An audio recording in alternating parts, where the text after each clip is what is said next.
A great city stands complete, yet utterly empty. This is the core of one of history's deepest puzzles, the mysterious abandonment of major river valley capitals. We are talking about the heartlands of ancient empires, places like Mohenjo-daro on the Indus or the lost capital of the Akkadians, cities that reached dazzling heights of power and planning, only for their populations to simply walk away. By the end of this exploration, you will understand the fragile web of environmental, social, and ideological forces that can unravel even the mightiest civilization. We will investigate why people left thriving homes behind, and what clues like silent streets and half-eaten meals tell us about their final days. What does the fate of these ancient capitals suggest about the foundations of our own world today? The true mystery begins not with ruins, but with a city still humming with life. Think of grand administrative buildings, their walls adorned with official seals. Picture intricate public water systems, delivering clean water to neighborhoods through carefully laid clay pipes. Envision market squares filled with the sounds of commerce, artisans crafting fine goods, and granaries stocked for the coming season. This is a capital at its absolute height, a testament to human organization and ambition. Then, within a generation, it is silent. The pipes are dry, the market stalls empty, the granaries left with their stores. There is no layer of ash from a great fire, no shattered walls from a siege, no mass memorial sites from a sudden catastrophe. The people are simply gone, having walked away from a perfectly functional home. This voluntary departure from a thriving urban heart is what defines our enigma. Archaeologist Jane McIntosh describes it as a historical vanishing act, where the story is told not by what was left behind in violence, but by what was carefully abandoned in peace. The clues are subtle yet profound. We find personal seals, the ancient equivalent of identification cards, left in homes. Cooking pots sit in hearths, and jewelry rests in niches, as if the owners stepped out for a moment. There is a striking lack of evidence for conflict, which forces us to ask a different set of questions. What could persuade an entire society, from leaders to laborers, to collectively decide to leave their hard-won achievements behind? The timeline suggests this was not a panicked flight, but a managed process, perhaps unfolding over decades as conditions slowly shifted. A place like Mohenjo-daro on the Indus River stands as a classic example, its orderly streets and robust architecture showing no signs of assault, yet its rooms left with the quiet artifacts of daily life.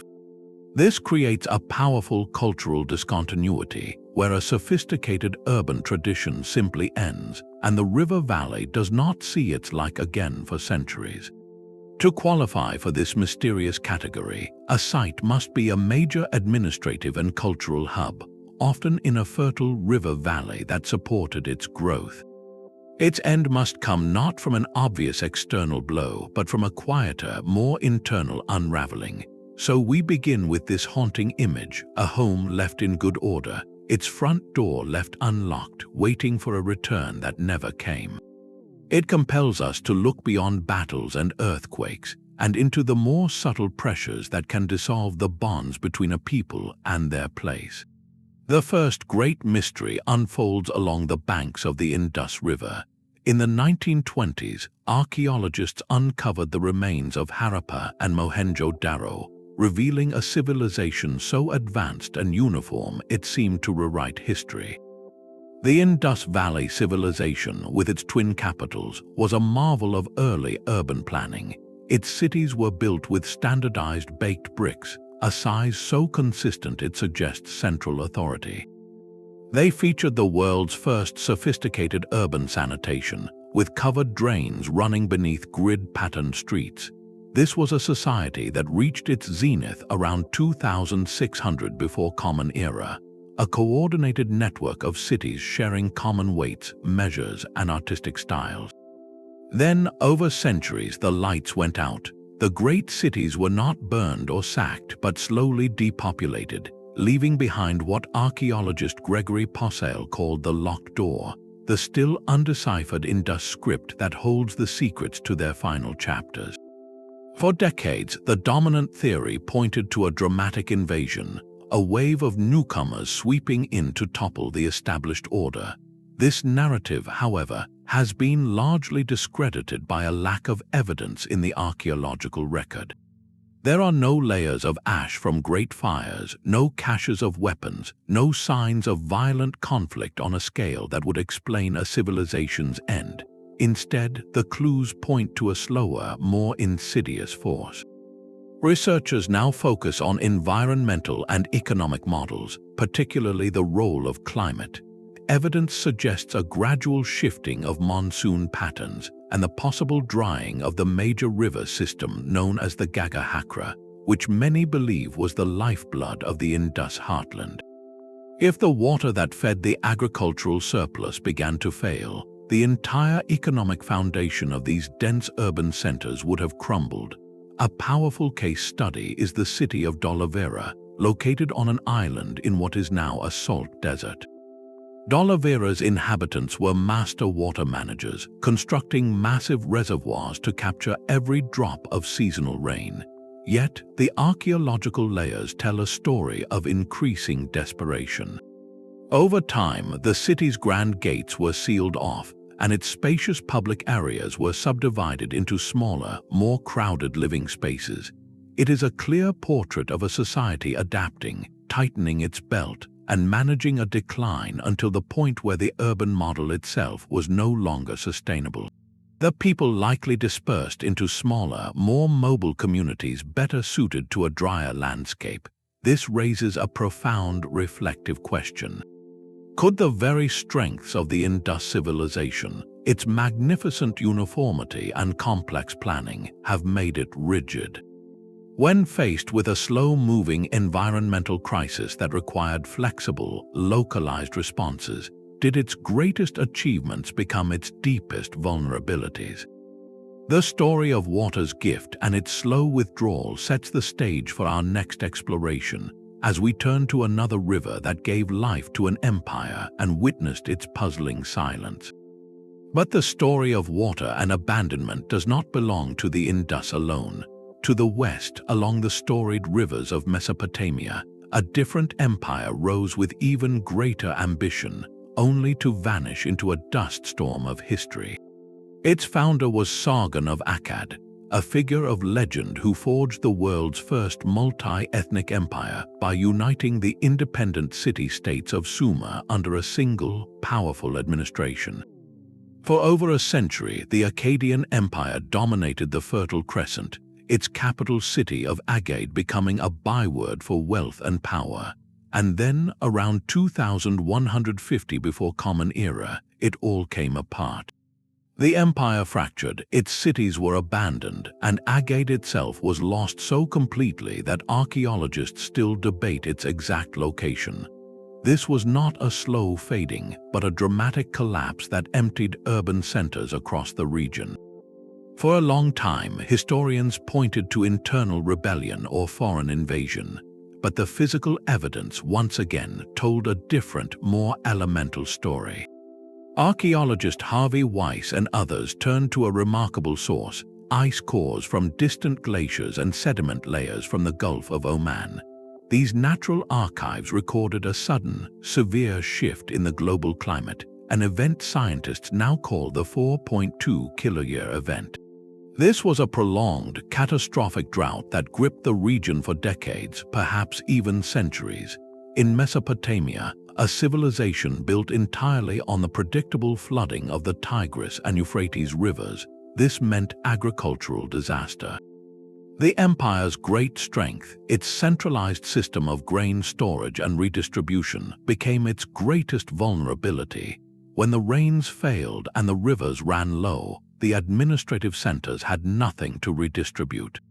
The social contract, the promise of food and security in exchange for loyalty and labor, shattered.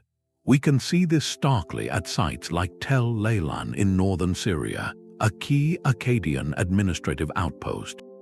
Excavations reveal a city abruptly abandoned.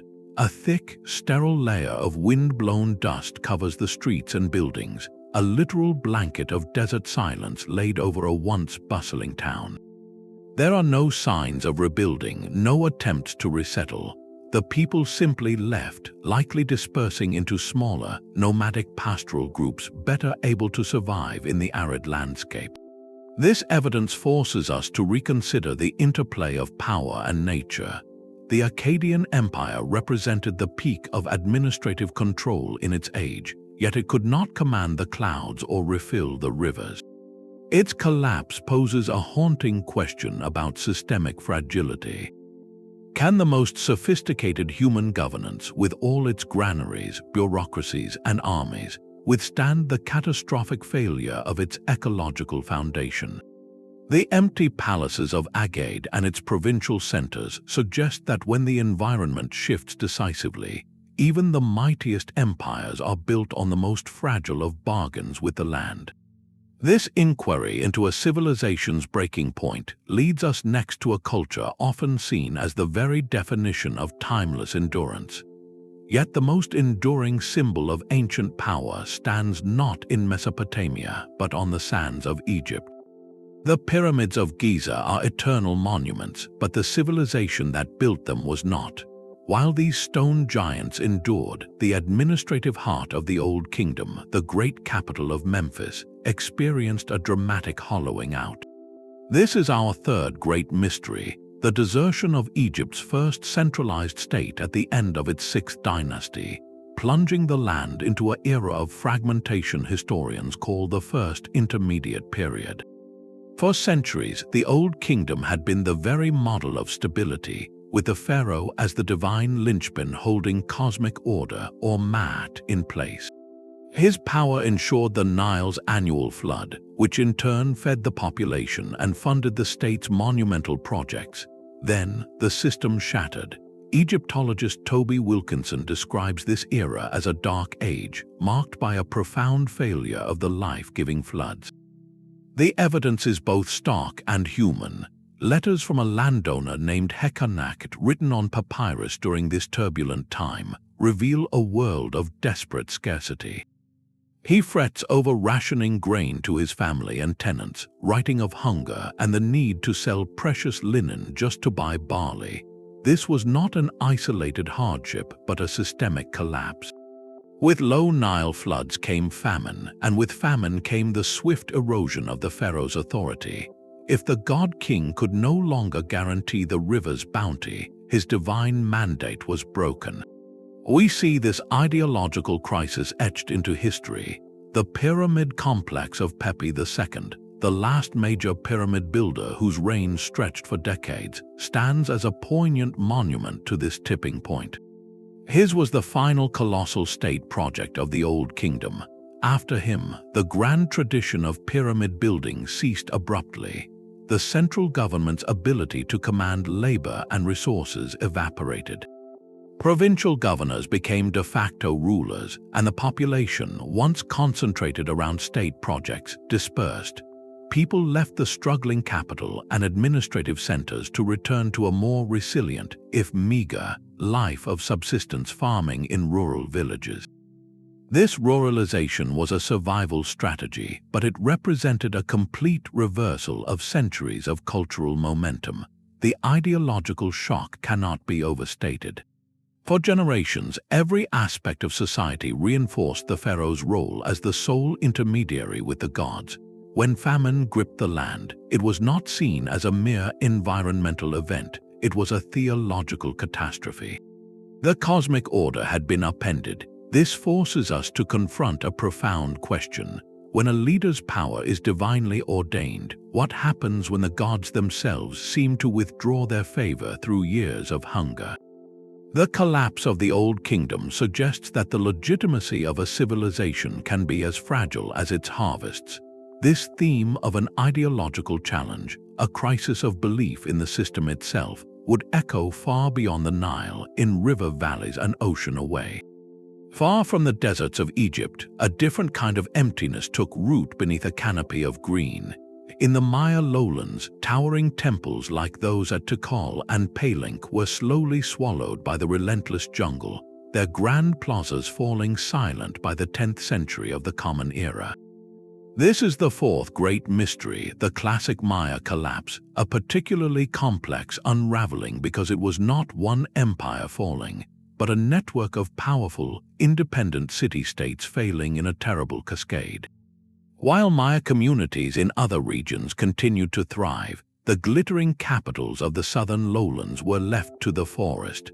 Archaeologist Arthur Demarest describes this not as a sudden cataclysm, but as a prolonged process of disintegration where multiple stresses converged into a fatal feedback loop. This is best understood through the synergistic collapse model. Imagine a society balanced on several pillars: environment, agriculture, politics, and commerce. In the Maya case, each pillar began to crack simultaneously, and each crack weakened the others. First, the environmental pillar.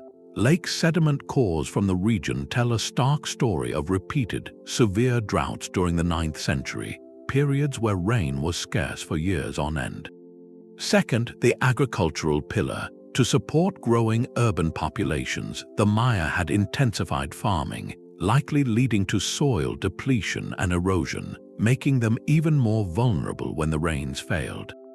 Third, the political pillar. Hieroglyphic records detail escalating conflicts, what scholars term Star Wars, vicious campaigns between kingdoms that drained resources and shattered old alliances.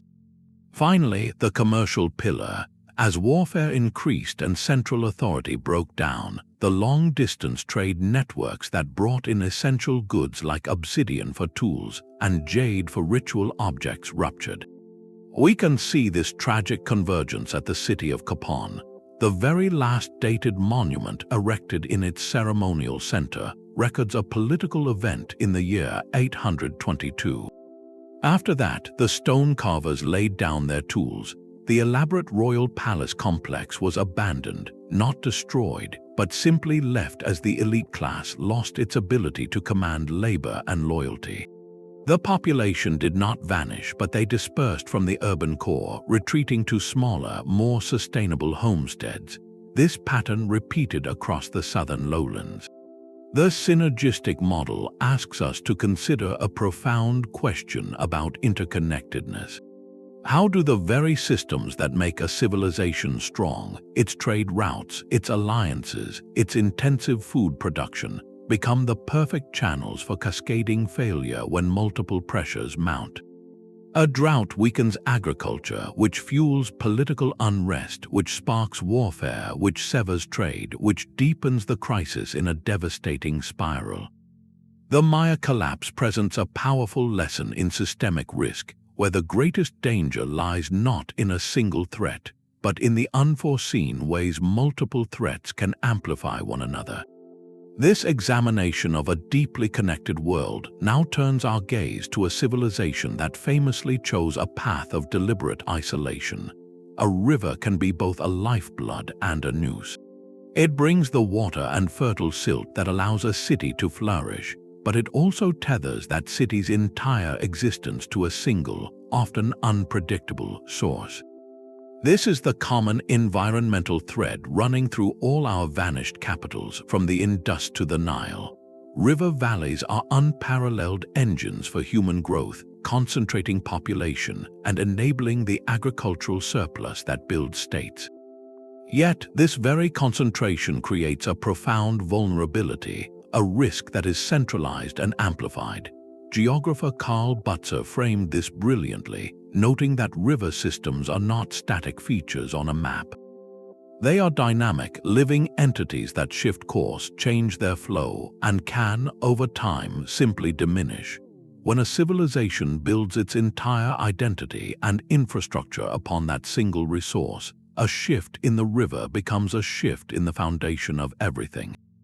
This relationship gave rise to what scholars term the hydraulic hypothesis, the idea that the need to manage large-scale irrigation for agriculture demands a powerful, centralized authority. That authority builds the canals, organizes the labor, and distributes the water, becoming the state itself. but this creates a critical stress point. The state's legitimacy becomes inseparable from its ability to deliver that water. If the water fails, the state's reason for being evaporates. Look at the specific challenges each civilization faced. In Egypt, the entire calendar and economy revolved around the predictable annual flood of the Nile.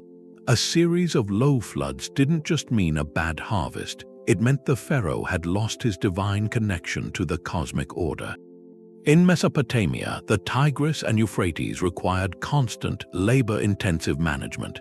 Canals would silt up, requiring massive dredging projects, and improper irrigation in the hot sun could lead to salinization, where salt builds up in the soil and poisons it for future crops. The great fields that fed Akkad could literally turn to barren crust. For the Indus cities, the growing evidence suggests their rivers, like the Gaga Hakra, simply began to dry up or change course, leaving their meticulously planned water systems and agricultural hinterlands high and dry. And for the Maya, their dependence was on rainfall, captured in reservoirs and accessed through natural sinkholes called cenotes. A prolonged drought meant their intricate system of water storage was fighting a losing battle against evaporation and demand. Even the great Khmer capital of Ankara, with its vast canal and reservoir network, ultimately struggled with a water management system that could not withstand periods of extreme climate variability. The pattern reveals a tragic irony. The agricultural intensification that allowed these cities to grow so large often contained the seeds of its own limitation. In Mesopotamia, irrigation led to salinization. In the Maya hillsides, intensive farming likely accelerated soil erosion. The river gave the gift of surplus, but managing that gift created complex systems that could, under stress, become traps. This leads to a reflective question for our own time. We no longer rely on a single river in the same way, but have we simply traded one form of centralized dependency for another? Our modern world is built upon vastly more complex infrastructure, networks for energy, data, finance, and global supply chains. Are we, in our sophistication, creating new, invisible points of catastrophic failure, where the disruption of one system could cascade through others with devastating speed? The environmental foundation is always the first to tremble, but it is the human response to that tremor that ultimately decides a civilization's fate. A river's retreat creates a crisis, but the response to that crisis is entirely human. While the environment sets a brutal stage, it is the social and political fractures within a society that often write the final act of collapse. We must look beyond droughts and floods to the internal accelerants, the rigid hierarchies and failing ideologies that can transform an environmental challenge into an unrecoverable civilizational crisis. Historian Joseph Tainter offers a powerful framework for understanding this. He theorizes that societies solve problems by adding layers of complexity, building bureaucracies, armies, and grand infrastructure. For a time, this yields great returns, enabling growth and stability. But eventually, a point of diminishing returns is reached. Each new layer of complexity costs more energy and resources than the benefit it provides. When a major new stressor like a drought hits, the over-complex system lacks the flexibility to adapt. It cannot solve the new problem without adding even more costly complexity, a burden the strained system can no longer bear. The investment in their own social structure simply stops paying off. We can see this theory vividly in the rigid hierarchies of ancient river capitals. In a stable era, a powerful, centralized elite managed water, collected grain, and organized labor. This structure built the pyramids and the ziggurats. But in a crisis, that same structure could become a fatal bottleneck. Elites, invested in maintaining their status and the rituals that legitimized it, might hoard dwindling resources or cling to outdated ceremonial practices while the population faced hardship. The administrative machinery, designed for control in good times, could become too slow and too distant to respond to local disasters. evidence for this social unraveling is etched into the historical record. In the fading days of the Akkadian Empire, cuneiform tablets from outlying provinces have been found pleading with the central government in Agade for emergency grain shipments. The desperate messages went unanswered, a stark signal of administrative breakdown. The state's promise of security and redistribution, the very glue of the empire, had failed. Similarly, in the Maya collapse, the intricate calendar system and the demanding rituals required to maintain cosmic order were presided over by the royal class. When years of drought made it clear the king's ceremonies were not bringing rain, their divine authority evaporated. The grand state-sponsored religious ceremonies in the central plazas were abandoned, and the labor to build new temples ceased. The common populace, whose taxes and work had sustained this complex theocratic state, likely withdrew their support. They did not necessarily revolt in a dramatic uprising, but in a more profound act of quiet refusal. They simply walked away, dispersing to smaller communities where survival did not depend on a king who could no longer speak to the gods. This represents a profound ideological failure. The shared story that held the society together, whether it was the pharaoh's guarantee of the Nile flood or the Maya king's role as a rain-bringer, lost its power to compel belief and cooperation. This forces us to ask a difficult reflective question. Does a society's greatest success, its magnificent complexity and order, inherently sow the seeds of its future inflexibility? The very institutions that enable a civilization to reach its height can blind it to adaptive, simpler solutions when the world changes. A centralized granary system is brilliant for redistribution, but useless if the granaries are empty and the bureaucracy cannot source food from elsewhere. Examining these internal dynamics requires us to look for more subtle clues than fallen walls, to find the artifacts of a social contract dissolving. The quiet of an abandoned city is not an absence of evidence but a different kind of record. To an archaeologist, such a site is less a scene of catastrophe and more a frozen moment of departure, where the placement of a single cooking pot or the scatter of seeds on a floor can tell a profound story about a society's final days. Deciphering this requires moving far beyond treasure hunting into a scientific toolkit designed to reconstruct entire lost worlds. The first and most fundamental tool is stratigraphy, the careful study of soil layers. Like reading the pages of a book stacked in order, archaeologists excavate layer by layer, noting where objects lie in relation to one another. A sealed floor with artifacts still in place is a priceless snapshot. Expert field archaeologists place immense value on these floor assemblages. A home left with valuables like jewelry or official seals suggests a planned departure, perhaps with the intent to return. A floor scattered with broken pottery and everyday tools might indicate a more urgent, disruptive exit. But to understand why people left, we must look beyond their walls to their world. This is where paleoclimatology comes in. Scientists drill deep into ice sheets in Greenland or pull sediment cores from lake beds near ancient sites. These natural archives trap dust, pollen, and chemical isotopes year after year, creating a timeline of past climate. A layer rich in a certain pollen indicates lush forests, while a thick band of wind-blown dust speaks of prolonged drought. This data transforms a theory about climate change into a measurable, dated event that can be directly correlated with the abandonment layers in a city. Meanwhile, zooarchaeology and archaeobotany study the bones and seeds found at a site. The mix of animal species can reveal if a society was hunting wild game or relying on domesticated herds, a shift that often occurs during stress. Burned seeds and phytoliths, tiny silica structures from plants, tell us what people were eating and farming. Analysis of residues inside pottery can even detect traces of ancient meals like dairy fats or fermented drinks. These clues build a picture of diet, trade, and agricultural health right up to the moment of departure. Modern technology adds breathtaking new dimensions. LiDAR, which stands for Light Detection and Ranging, uses laser pulses from aircraft to map the ground surface, penetrating thick jungle canopy to reveal the outlines of entire buried cities, road networks, and water systems. This technology has revolutionized our understanding of Maya urban planning, showing cities far larger and more interconnected than previously known.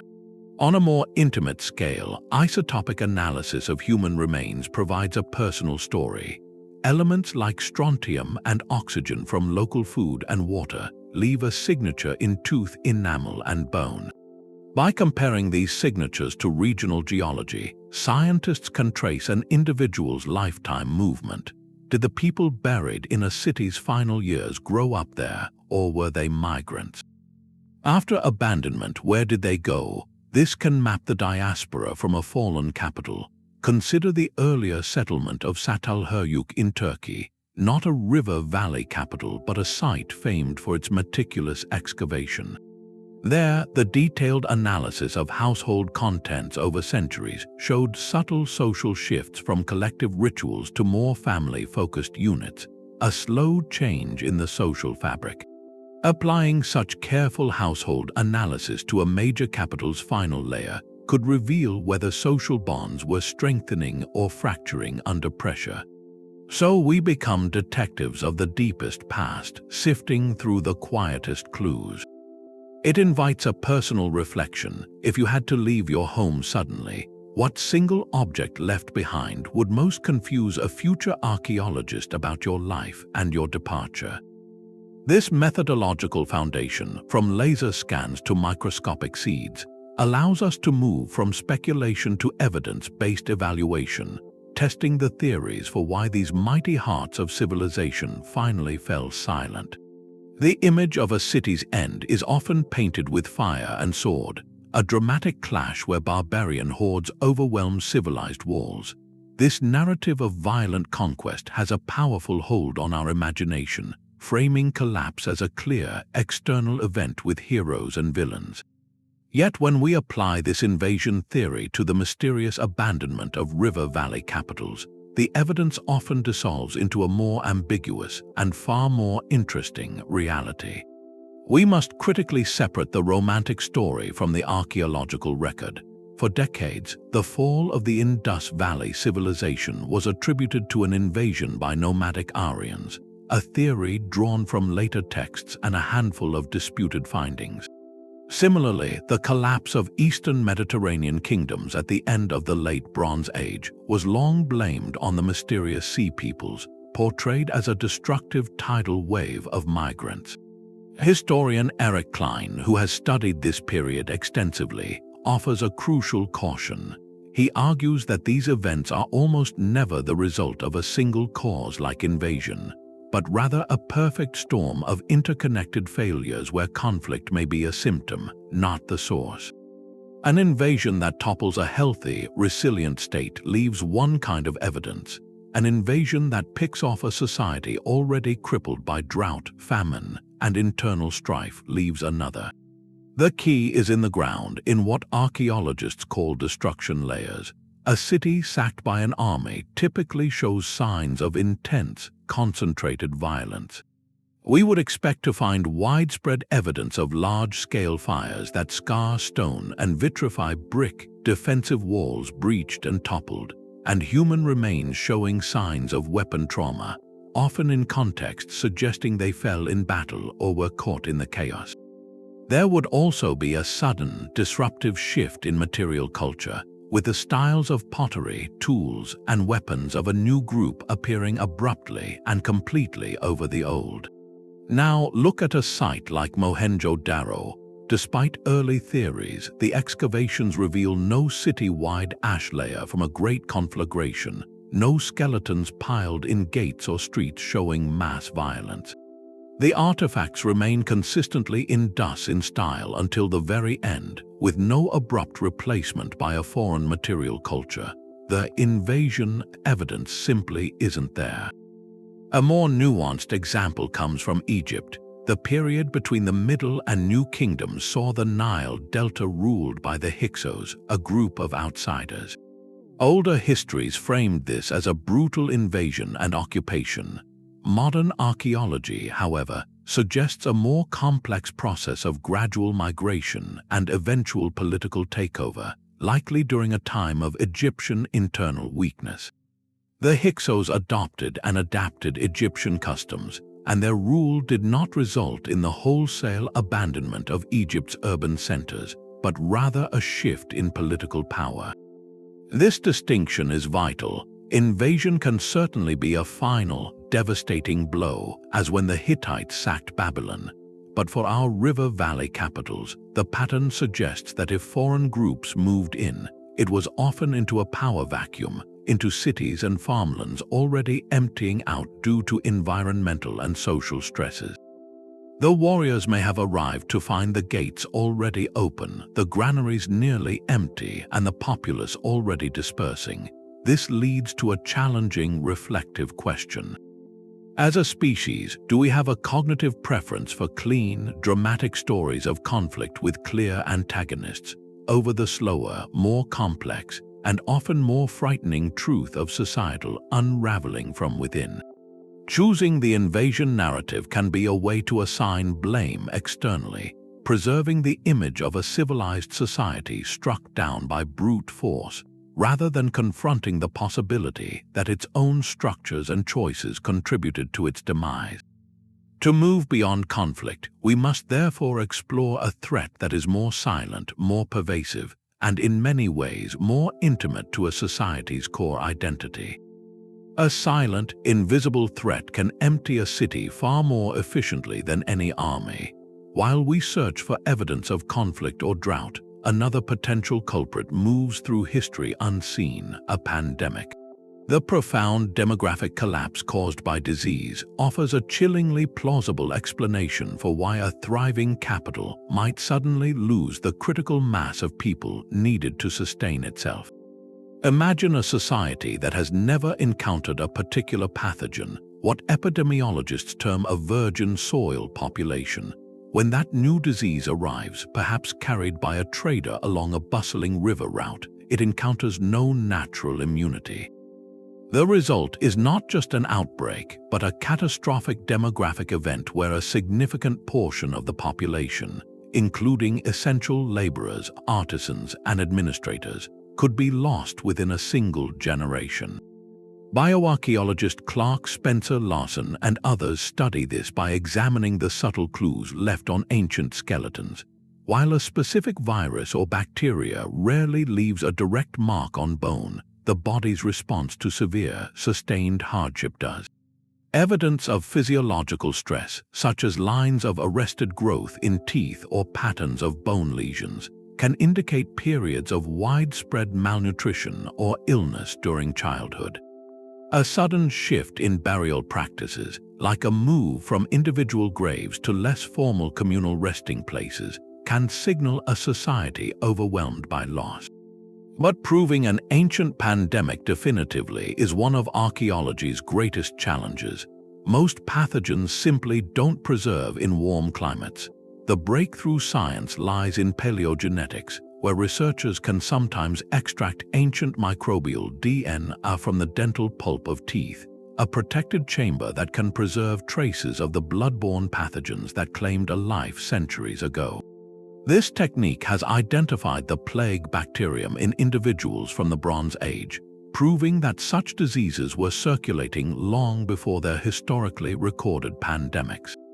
The very structure of a major river valley capital could have made it a perfect incubator. Urban density brought people into close, constant contact.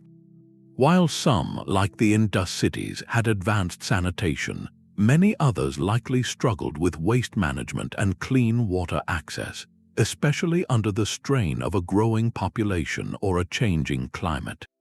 Furthermore, these capitals were hubs of long-distance trade networks, the ancient equivalent of international airports. A merchant caravan or a boatload of goods could easily carry not just spices and silks, but a deadly stowaway. An illustrative example, though from a later period, is the plague of Justinian in the 6th century.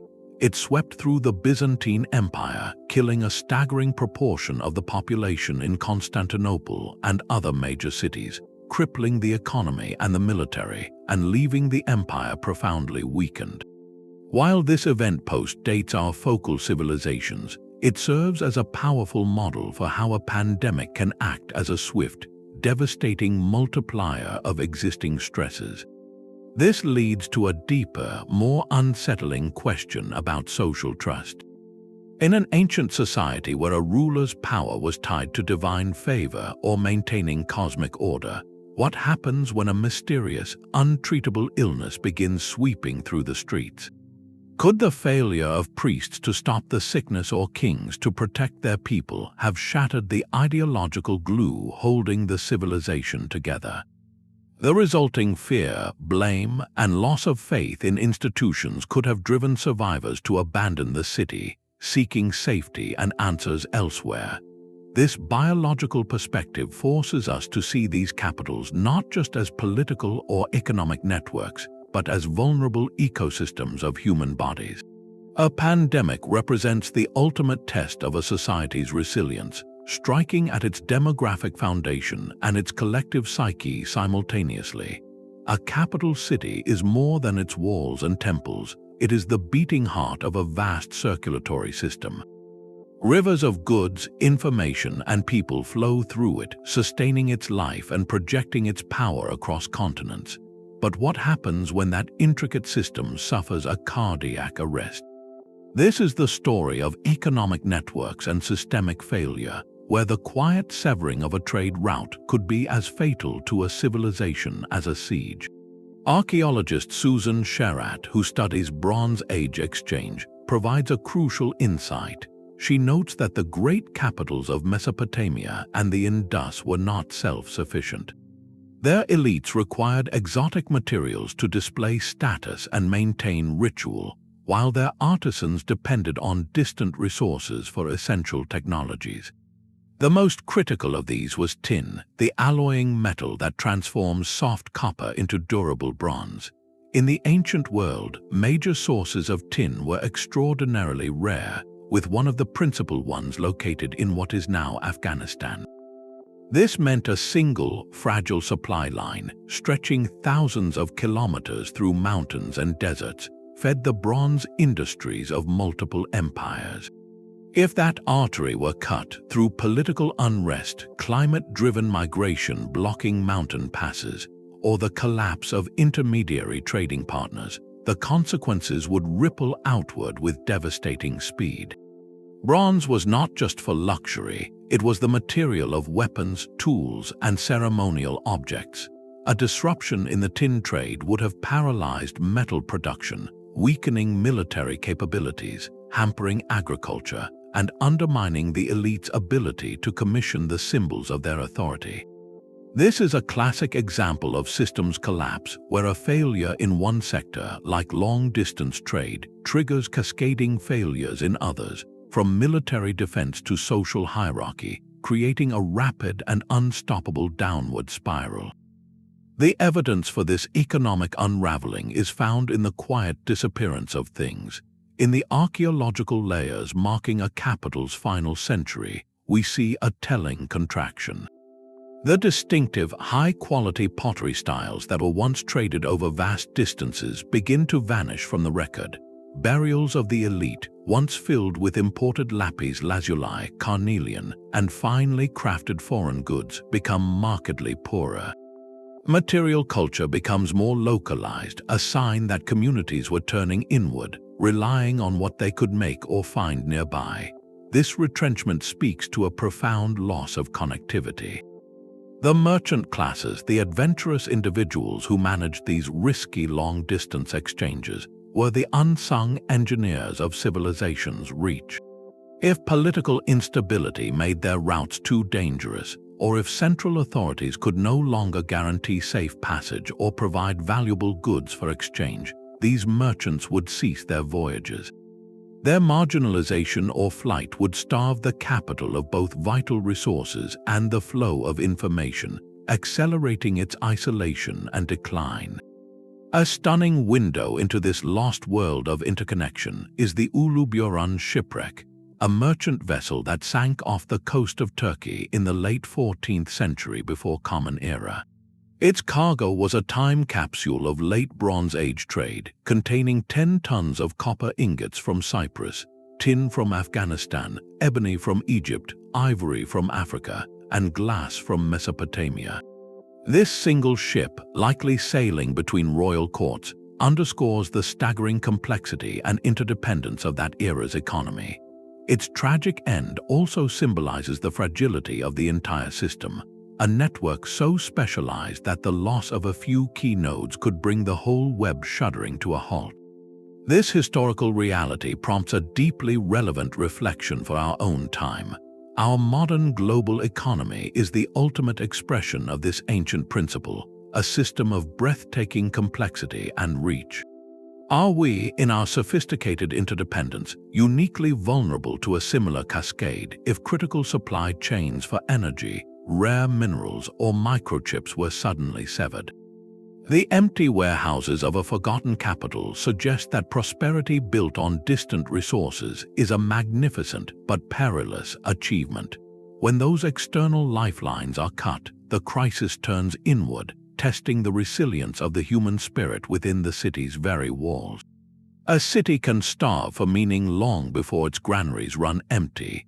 The most profound reason a people might walk away from their capital is not a failure of harvests, but a failure of faith, a collapse in the shared story that made their world make sense. This is the ideological unraveling, where the moral and cosmic order a city was built to embody suddenly feels hollow. These capitals were far more than collections of buildings, they were physical manifestations of a divine covenant.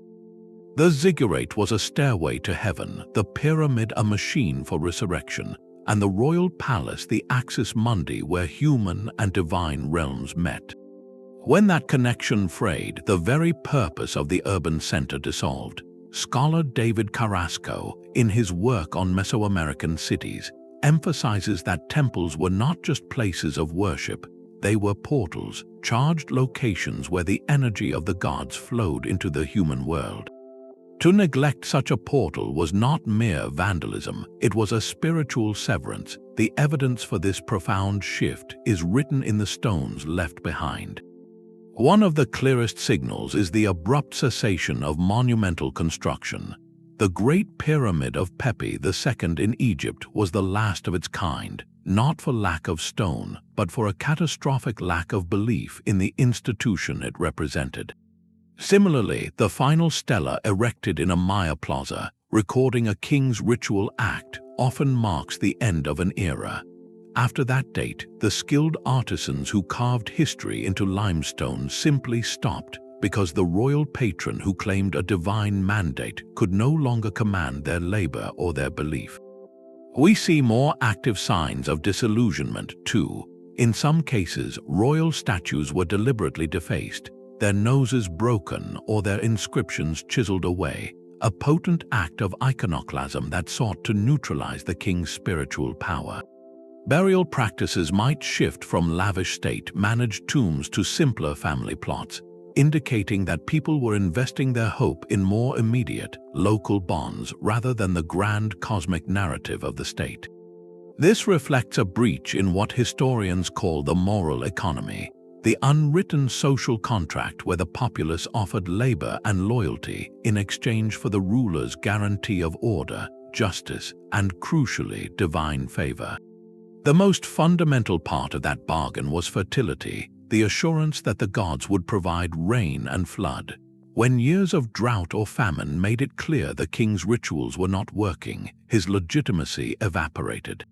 An ancient Egyptian text known as the Instructions for Merakeh poignantly laments this collapse during the First Intermediate Period. It describes a world turned upside down where social bonds have broken and the principle of cosmic order has fled.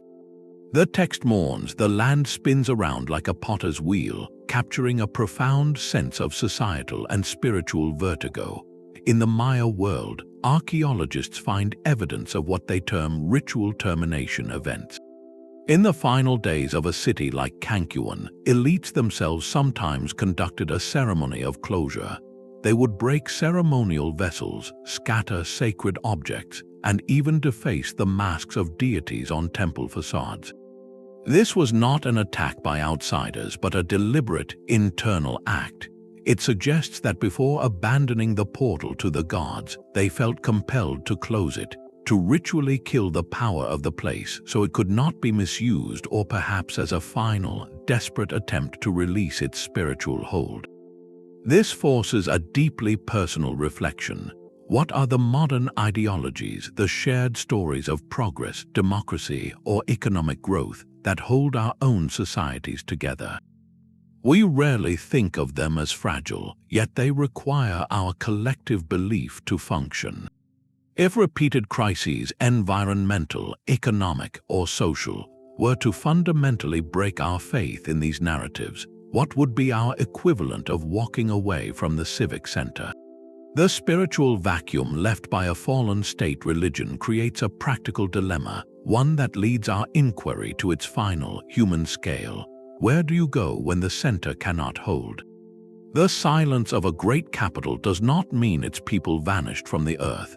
They did not simply dissolve into the air.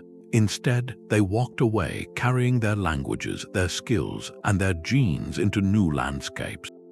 The real story of collapse is not an ending, but a transformation, a scattering of seeds that would grow into different kinds of communities. To find them, we must become detectives of diaspora, looking for the subtle traces of the displaced in pottery shards, loan words, and most powerfully, in ancient DNA.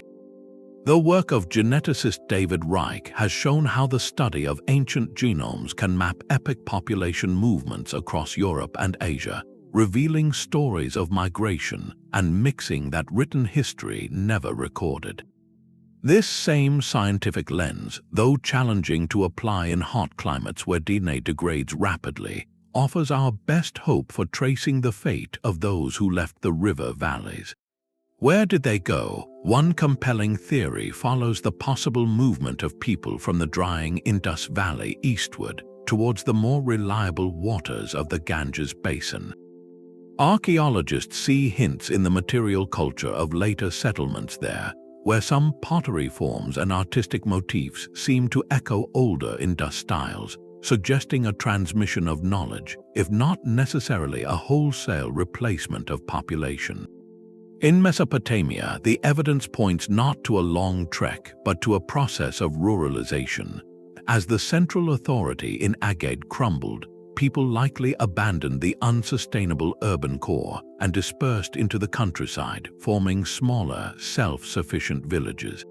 Life went on, but it was a life stripped of the grand architecture, specialized labor, and complex trade that defined the capital. This shift from urban to rural is a survival strategy, a simplification that exchanges grandeur for resilience. A clearer parallel comes from a different continent, the ancestral Pueblones of the American Southwest, who built magnificent cliff dwellings like those at Mesa Verde, faced a similar convergence of drought and social strain in the 13th century. Their response was not disappearance but strategic migration. They left their dramatic stone cities and moved south and east, joining existing communities or founding new pueblos along rivers like the Rio Grande. Their cultural knowledge, their agricultural practices, and their people persisted, just in a new configuration. This pattern challenges our very definition of collapse. Was the abandonment of Choco Canyon a failure, or was it a successful adaptation to changing circumstances? The same question must be asked of Mohenjo-daro or the Maya city-states. When a way of life becomes impossible, is the choice to walk away and begin anew a form of societal intelligence? The methods to track these journeys are delicate. Comparing pottery styles is useful, but styles can be copied and traded without people moving.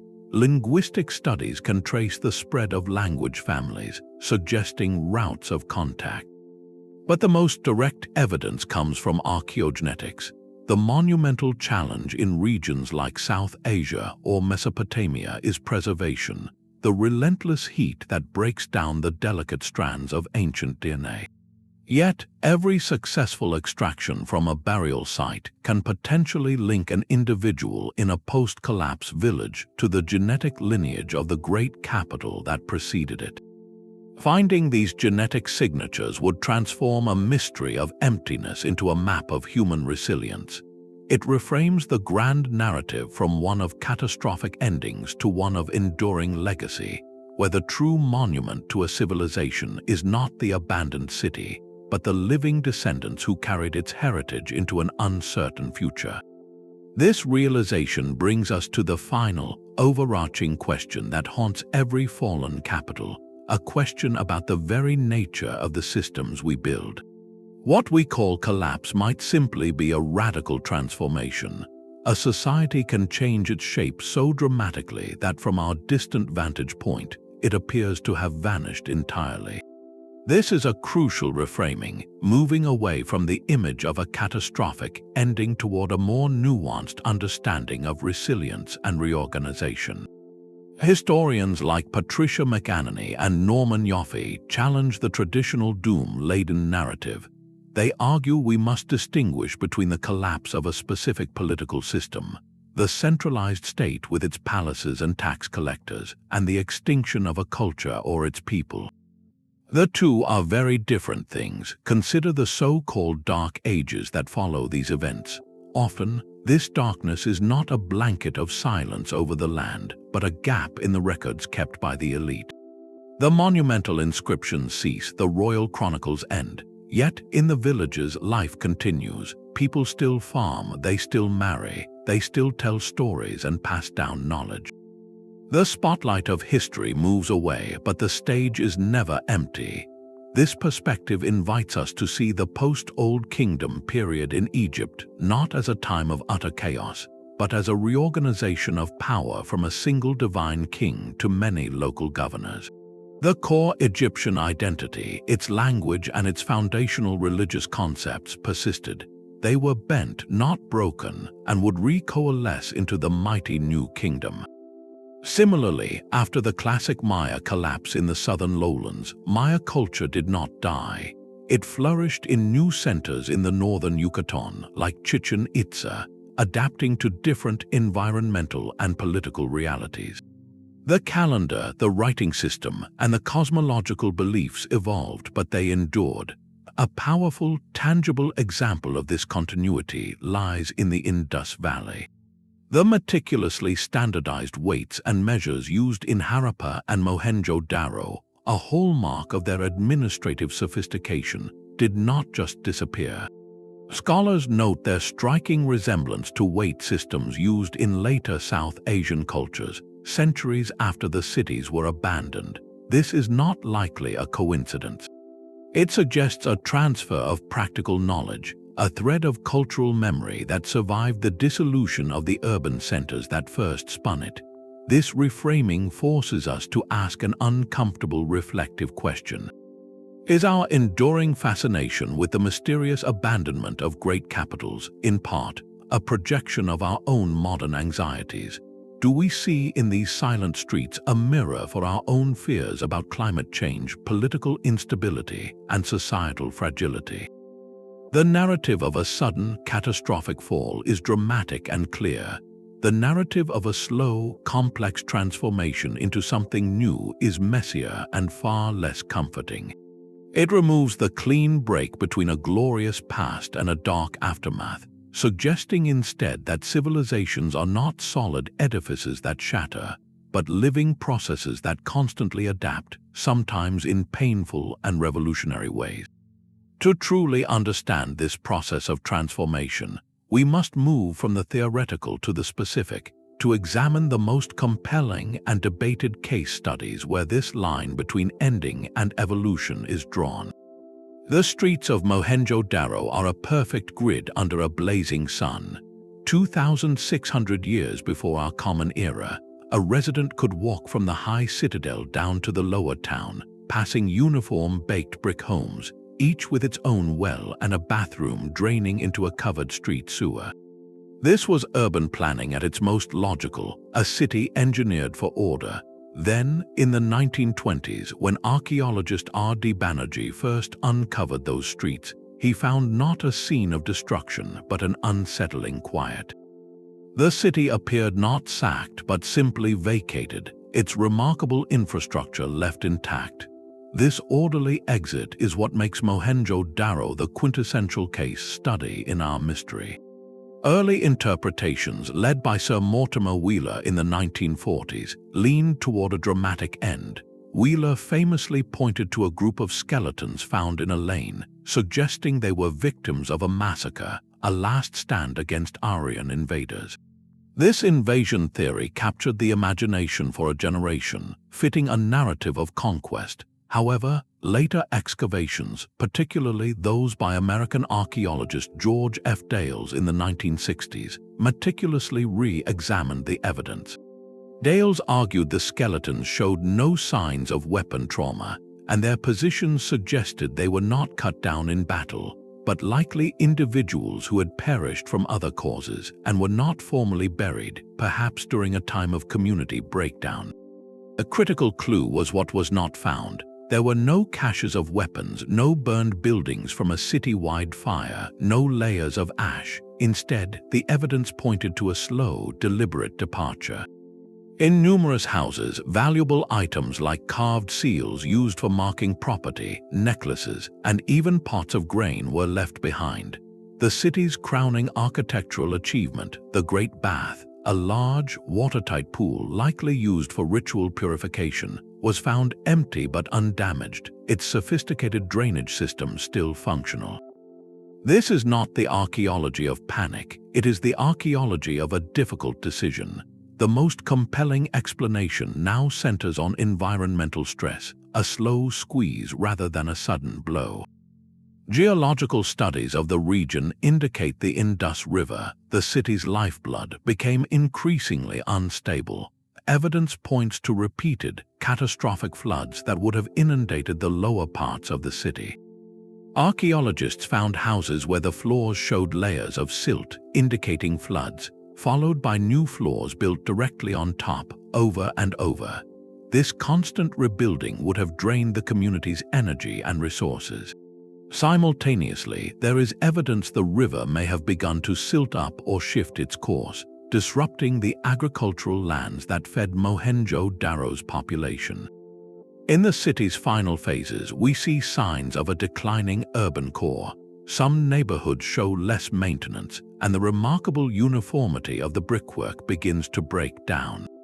The population likely dwindled as families, over generations, made the rational choice to leave for more reliable land.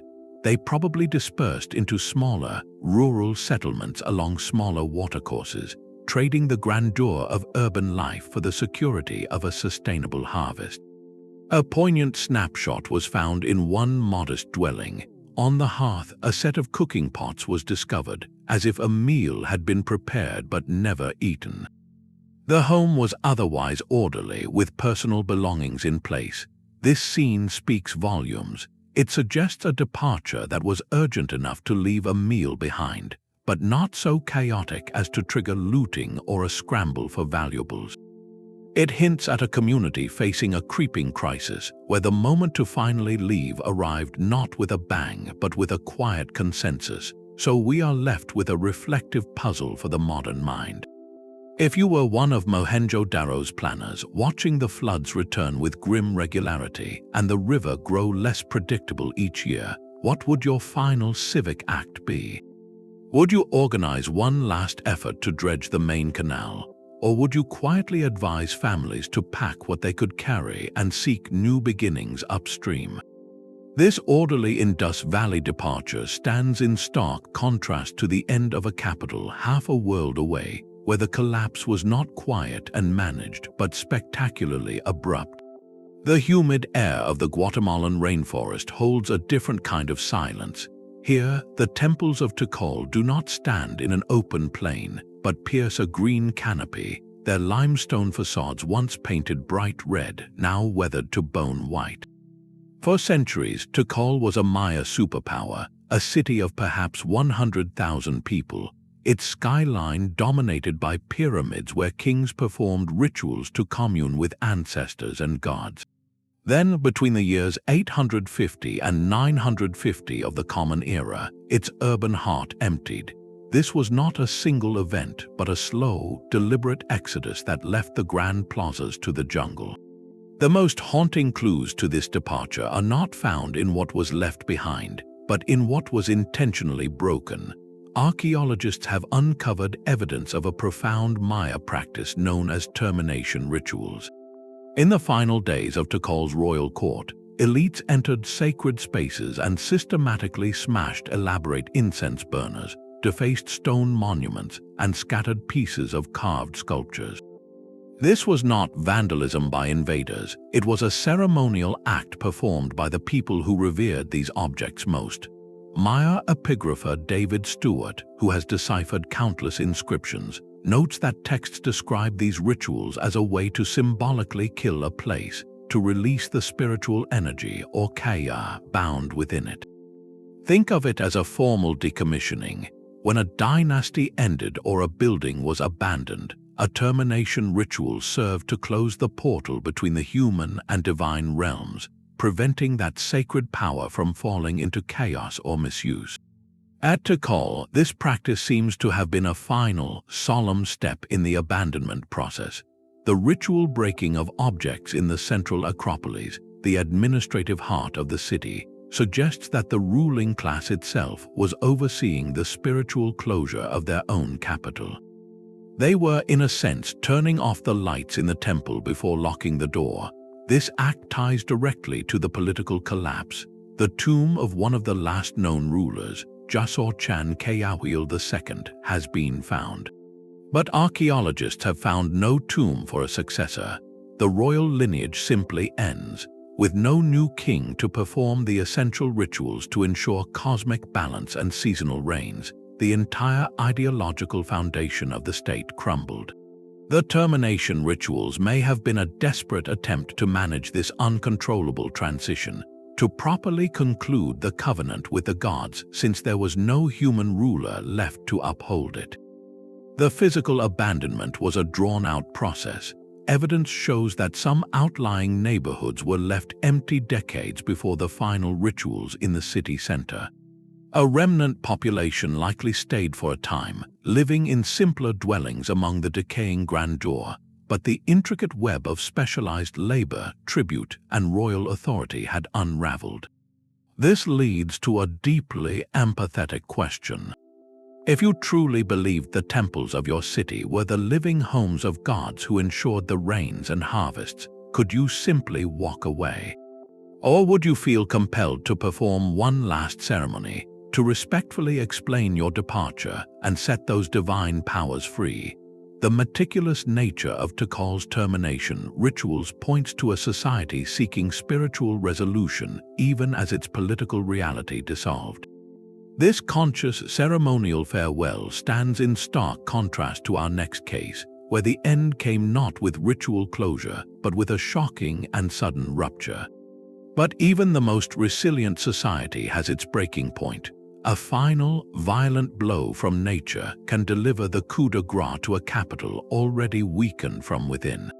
While most abandonments unfolded over generations, the specter of sudden catastrophe, a flood, a fire, or an earthquake, offers a dramatic and plausible final trigger. Imagine a city already straining under drought and social tension.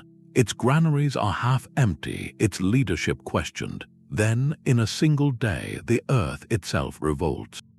A massive earthquake shatters the carefully laid water channels, or a flood of unprecedented scale breaches the defensive levees, inundating the lower city with silt and ruin. This is not a slow environmental squeeze, but a catastrophic punctuation mark at the end of a long, declining sentence. Geoarchaeologists are the specialists who read these ancient natural disasters in the soil. They look for telltale signs in the ruins, like walls that are suddenly offset or tilted, clear evidence of seismic shaking. They analyze soil layers for features called liquefaction, where solid ground temporarily behaves like a liquid during an earthquake, swallowing foundations and toppling structures. In Mesopotamia, at sites like Tell Leilan, researchers have identified evidence of a major seismic event around the time of the Akkadian Empire's fragmentation. An earthquake damaging the intricate canal system in a period of drought could have been the final, intolerable strain, making immediate reconstruction impossible. For Mohenjo-daro, the city built to withstand ordinary Indus floods, some researchers propose a different cataclysm. Geological evidence suggests the possibility of a colossal tectonic flood, an event where the land itself shifted, damming the river upstream only to release a wall of water days or weeks later. Such a flood would have overwhelmed even the city's raised platforms and sophisticated drainage, leaving behind the layers of silt found in its streets and potentially contaminating freshwater supplies for years. This theory of a sudden deluge intertwines with the evidence of repeated flooding, presenting a scenario where the city endured many floods, but the last one was simply too much. However, experts caution against over-reliance on catastrophe as a sole explanation. Societies are remarkably resilient and often rebuild after disasters if the core reasons for living there remain strong. People return to earthquake-shattered Lisbon and volcanic Pompeii. The key question is what else was happening at the time. A natural disaster becomes a civilization ender when it strikes a society already critically vulnerable. It severs the last threads of functionality. If the trade networks are already broken, there are no outside resources for reconstruction. If the faith in leadership is already gone, no one will answer the call to mobilize labor. The disaster becomes the undeniable proof that the old ways have failed. A powerful, though not river valley, example is the Minoan civilization on Crete and the colossal eruption of the Thera volcano in the 16th century before Common Era. The eruption was a cataclysm of global proportions, generating tsunamis that devastated coastal centers and casting a pall of ash over the region. While the Minoans did not vanish immediately, the disaster severely weakened their maritime economy and may have accelerated a political shift, their story later fading into the Greek myth of the lost city of Atlantis. This illustrates how a sudden catastrophe can be woven into the very fabric of cultural memory, a defining before and after moment that explains a world that was lost. So we must ask, when the ground stops shaking or the waters recede, what determines the next move? Does the community gather in the central square, resolve to rebuild together and begin clearing the rubble? Or do families look at each other, then at the broken aqueduct and the cracked temple, and silently agree that this place has taken more from them than it can ever give back? The choice to scatter is rarely about the disaster alone, but about everything that came before it.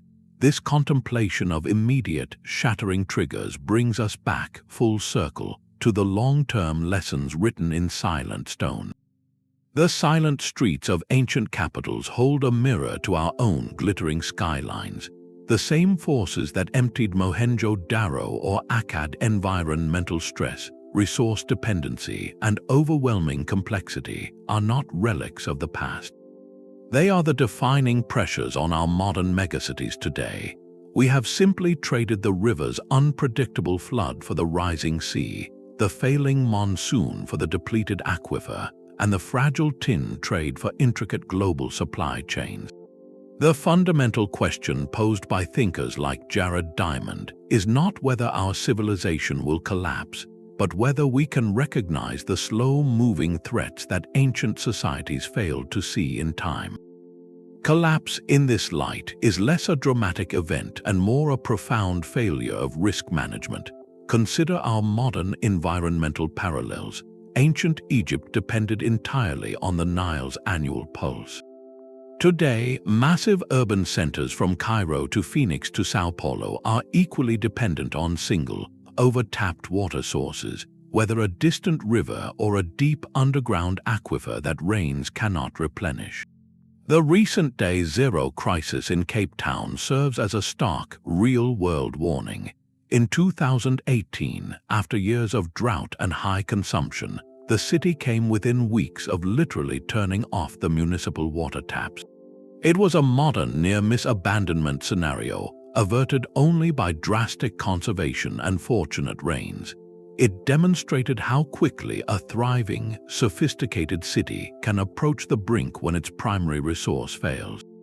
Meanwhile, coastal capitals from Miami to Jakarta face the slow, inexorable threat of sea level rise, an environmental shift as decisive as the drought that struck Mesopotamia, promising not just inconvenience but the eventual, permanent inundation of entire districts.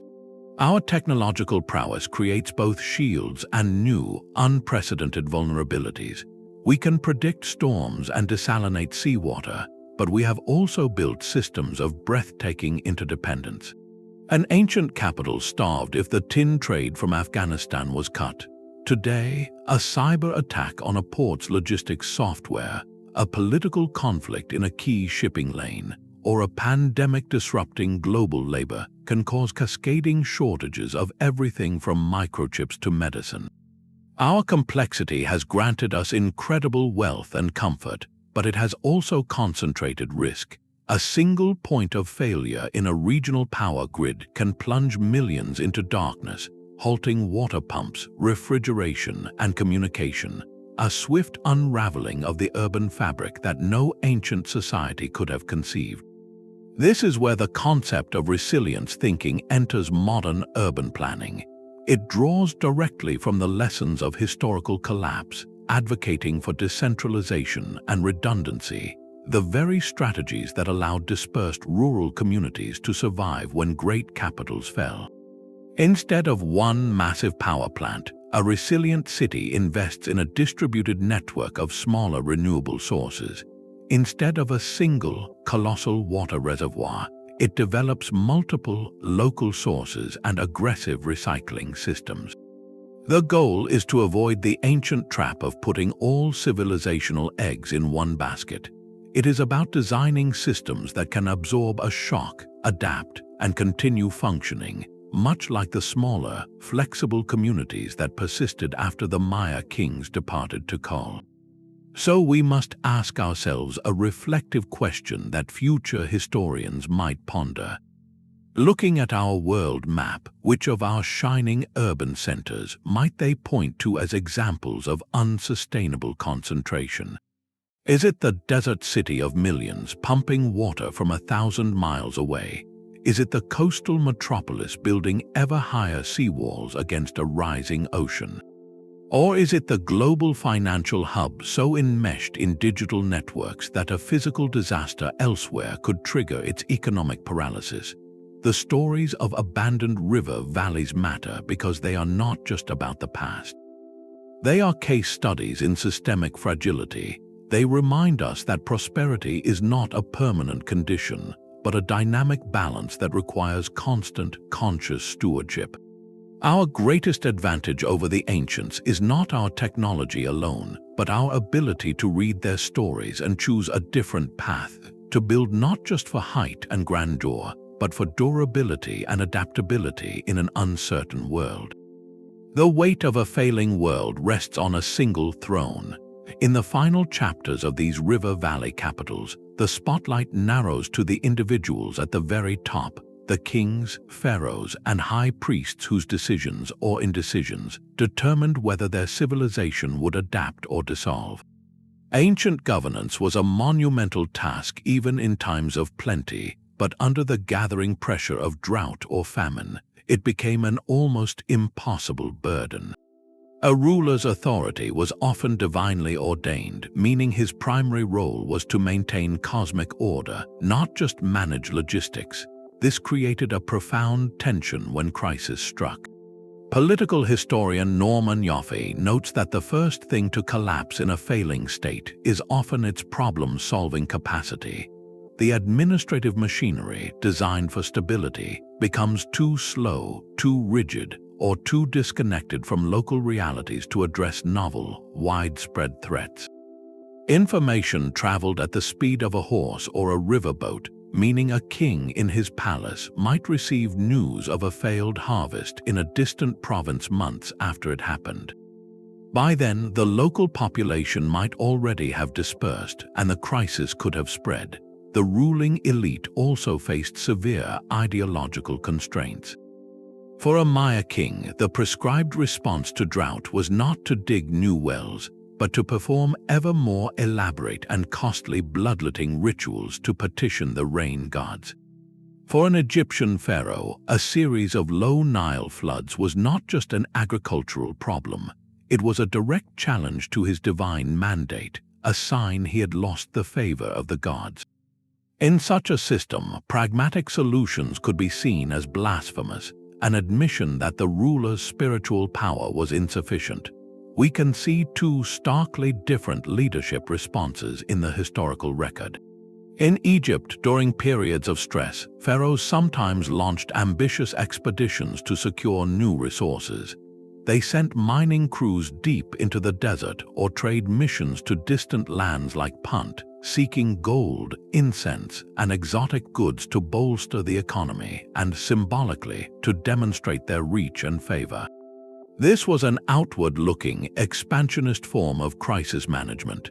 In contrast, the Maya kings of the collapsing southern cities often turned inward, escalating ritual warfare against rival city-states.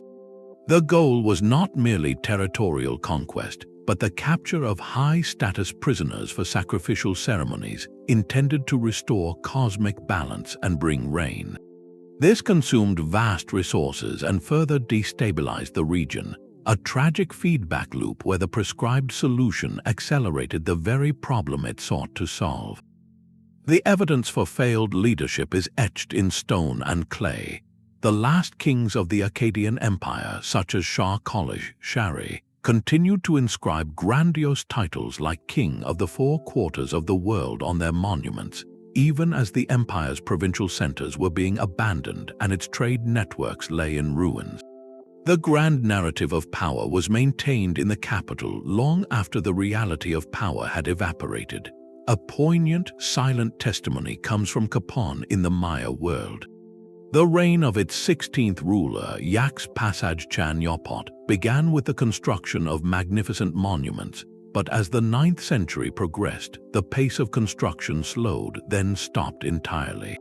The final monument erected in the city center is a humble altar, a stark departure from the towering stelae of his predecessors. It records a political event, but its modesty speaks louder than any inscription. It is the archaeological equivalent of a whisper, a leader acknowledging he could no longer command the labor, resources, or belief required for the grand projects that defined his office. This forces a difficult, reflective question about the nature of leadership in terminal crisis. What qualities could possibly suffice? A leader would need the flexibility to innovate beyond religious doctrine, the humility to decentralize power for local resilience, and the communicative skill to forge a new, compelling story for the people to follow, all while the very foundations of the old story are crumbling. But we must also ask, is such navigation always possible?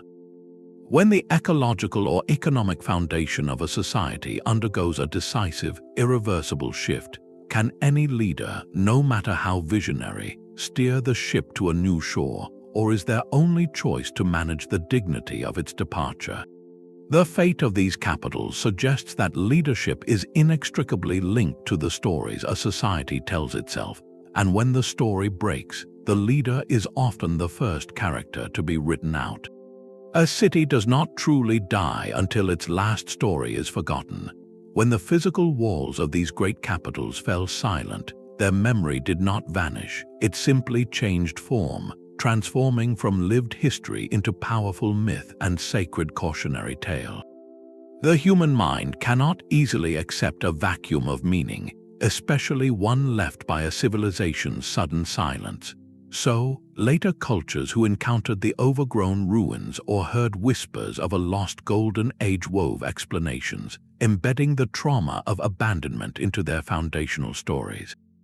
Comparative mythologist Mircea Eliade observed that societies often mythologize catastrophic history as a way to integrate it into a meaningful cosmic order, turning chaos into a lesson. The empty ziggurats and flooded streets were not just archaeological sites, they became symbols. Consider the haunting curse of Akkad, a Mesopotamian poem composed centuries after the empire's fall. It does not cite climate change or trade collapse. Instead, it offers a moral and spiritual reason for the abandonment, blaming King Naram-Sin's sacrilege in plundering the temple of the god Enlil. In the poem, Enlil withdraws his blessing and the very fabric of life unravels. The text laments from the lands no gifts were brought to Akkad, the markets were emptied, and the canals carried no water. This is a profound reinterpretation. A complex, multi-generational decline is distilled into a single narrative of divine punishment, a warning to future rulers about the peril of offending the gods. It transforms historical collapse into a myth about maintaining cosmic balance. This process of myth-making reaches across continents. Some scholars see possible, faint echoes of the Indus Valley cities in later Hindu epics.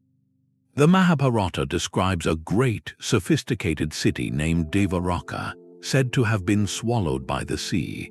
While not a direct historical record, such stories may preserve a cultural memory of lost urban centers and catastrophic flooding, a trauma repurposed into epic poetry. More directly, the biblical story of the Tower of Babel reads like an etiological myth crafted to explain the ruins of Mesopotamian ziggurats. A later, monotheistic society encountering the massive, abandoned step towers of Babylon might have imagined them as a monument to human arrogance, whose builders were scattered and whose language was confounded by God. The myth explains both the ruin and the diversity of human tongues, using the physical legacy of a prior civilization to teach a lesson about hubris. Perhaps the most famous of all such tales is Plato's story of Atlantis, a technologically advanced island kingdom that sank beneath the ocean in a single day and night. While its location remains one of history's great puzzles, many researchers believe the story is a garbled memory of a real collapse, possibly inspired by Egyptian accounts of the Minoan civilization's decline after the Thera eruption. The details are mythologized. The island is a perfect circular city with concentric rings, but the core narrative of a great power that angered the gods and was destroyed resonates with the pattern we have seen. It serves as the ultimate moralizing tale, a warning that no civilization, no matter how advanced, is immune to cataclysm if it loses its virtue. We can distinguish between two types of these stories.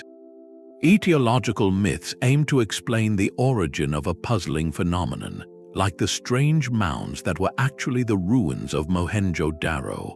Moralizing tales, like the curse of Akkad or Atlantis, use the past as a parable, framing collapse as a consequence of ethical failure. The Maya Popol Vuh, while not directly about the classic collapse, encodes this cyclical view of history into its very structure. It tells of successive worlds created and destroyed by the gods, each failure leading to a new attempt. This cosmology of creation, destruction, and renewal may well reflect the deep historical experience of watching mighty cities rise and fall within the jungle, transforming real societal trauma into a foundational understanding of how the universe operates. This leads to a reflective question that connects past to future. What events in our own world, from climate crises to global pandemics, are likely to be mythologized 1,000 years from now? Which of our modern towers might become the Babel of a new age? The cultural afterlife of these abandoned capitals proves that their end was not an erasure but a translation. Their stones may have been silent, but their stories were given new voice, ensuring that the mystery of their abandonment would continue to haunt and instruct humanity long after the last resident walked away. This legacy in legend is mirrored by a quieter, more tangible legacy left in the very earth they once ruled. A forgotten city story is never truly over once the last resident departs. It simply enters a new chapter, one written not by its builders, but by those who rediscover its ruins centuries later, from intrepid explorers to the millions of tourists who now walk its silent streets. This modern relationship is a powerful and often problematic part of the legacy of these abandoned capitals. The romantic allure of a lost civilization is undeniable, drawing us to places where nature has reclaimed human ambition, where a tree's roots split a temple wall. Yet this very appeal creates a profound ethical dilemma. How do we balance our desire to witness these wonders with the urgent need to preserve them for future generations? The history of archaeology at these sites mirrors our evolving conscience. Early expeditions were often acts of treasure hunting, focused on retrieving spectacular artifacts for distant museums. The magnificent Maya stelae and intricate Indus seals we admire today were frequently removed from their context with little record of their original placement, a loss of information that modern scholars deeply lament. Today, archaeology is a patient, multidisciplinary science. Teams of experts, from soil chemists to drone pilots, work together to read the landscape without removing it, understanding that the greatest treasure is the story of the city itself, told through the alignment of a street or the pollen trapped in an ancient drain. This shift is guided by heritage management professionals who face a constant balancing act. They must facilitate vital scholarly study, manage the flood of visitors whose fees fund preservation, and protect fragile sites from the very real threats of erosion, looting, and the sheer physical impact of human presence.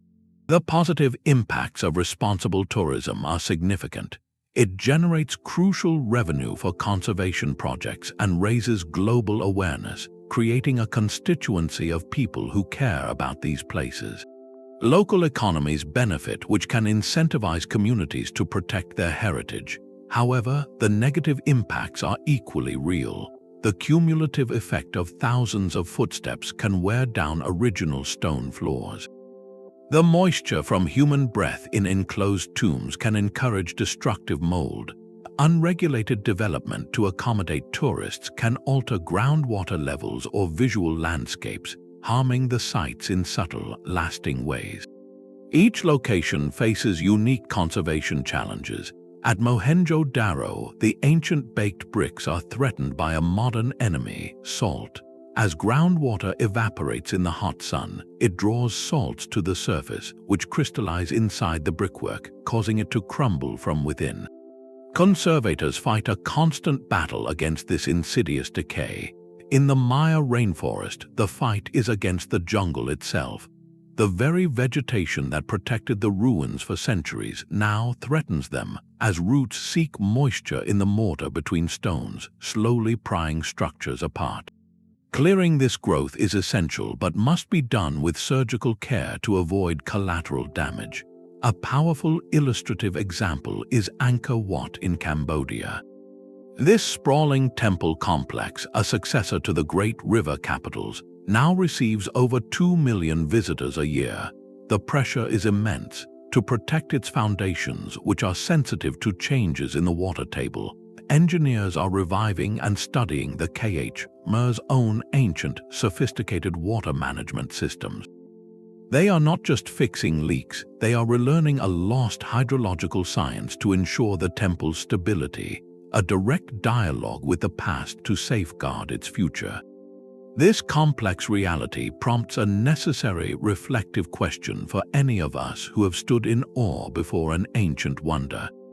As visitors, do we have a responsibility to these places that goes beyond capturing the perfect photograph? Our engagement is profoundly shaped by the tools we use to understand them, from guidebooks explaining a king's reign to augmented reality apps that reconstruct a missing roof. These tools can deepen connection or create distraction.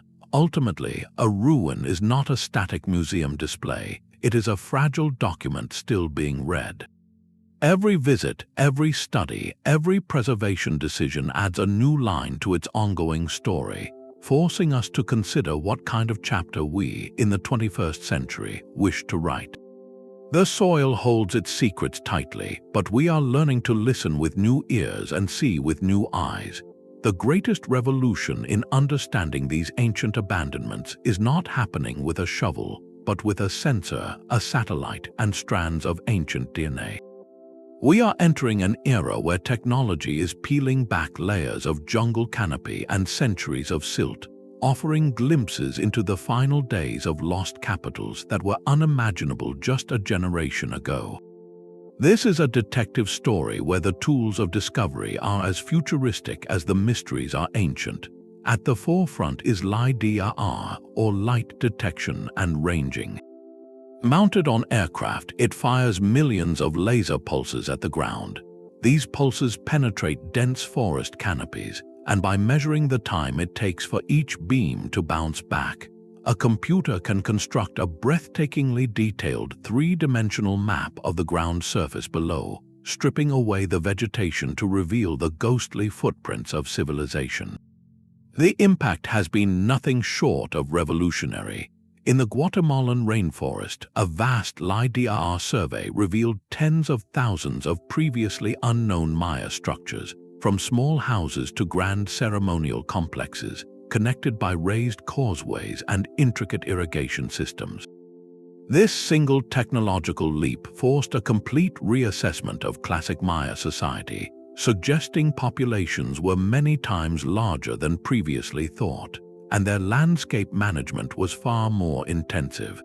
Suddenly, the scale of their achievement and the potential magnitude of their collapse came into startling new focus. From the sky, satellites provide another God's eye view. Scientists using multispectral imagery can detect subtle variations in plant health or soil moisture that betray the presence of buried walls or ancient canals, features invisible to the naked eye.